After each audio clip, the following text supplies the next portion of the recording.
1 मे आणि त्यानंतर आलेला शनिवार रविवार या जोडून आलेल्या सुट्ट्यामुळे पंढरपूर ओव्हरपॅक बनलेला आहे। पंढरपूरच्या विठ्ठलाच्या दर्शनाची रांग थेट चंद्रभागेच्या तीरावर सारडा घाटाच्या पुढेही पोहोचलेली आहे।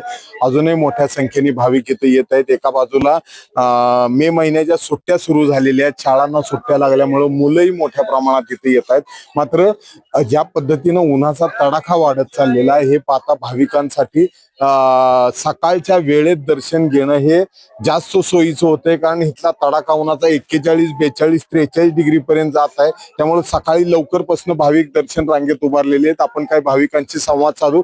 सध्या भाविकांच्या निवाऱ्यासाठी अशा पद्धतीची छत केलेली आहेत, मात्र खाली पाय भासतील यासाठी खरं तर इथं मॅट टाकणं आवश्यक होतं। हे जे टाकलेले मॅट आहेत हे पाण्या वाळू खाली गेलेले आहेत, त्यामुळे मॅट इथं टाकणं हे इथं गरजेचं आहे। ज्या पद्धतीनं पाय भासतात ते भाजून याची खबरदारी मंदिराने घेणे अपेक्षित आहे।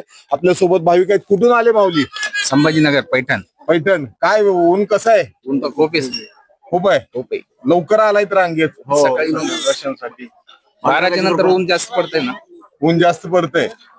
अजूनही काही भाविक आहेत, आपण त्यांच्याशी बोलू। ताई कुठून आले? मुंबईवरून आलाय। इथं काय ऊन तिथलं चांगलं आहे का इथं चांगलं? इकडे ठीक आहे, मुंबईला जास्त आहे. मुंबईत जास्त आहे, इथं 42, 43 पर्यंत जाते। आता तिकडे पण नाही ना, आम्ही आता थोड्या वेळाने कळेल आम्हाला।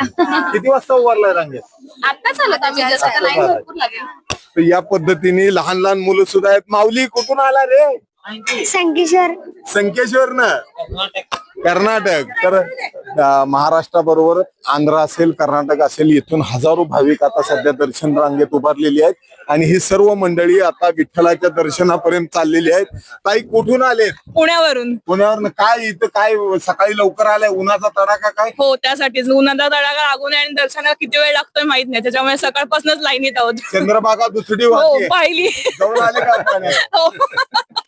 तर अशा रीतीने एका बाजूला चंद्रभागेचं सोडलेलं पाणी पंढरपुरात पोहोचलेलं आहे। चंद्रभागा दुथडी भरून वाहत आहे आणि भाविकांची मोठ्या संख्येनं गर्दी इथं दर्शन रांगेत आहे। आता या भाविकांना देवाच्या पायापर्यंत जायला किमान 5 ते 6 तास लागणार आहेत।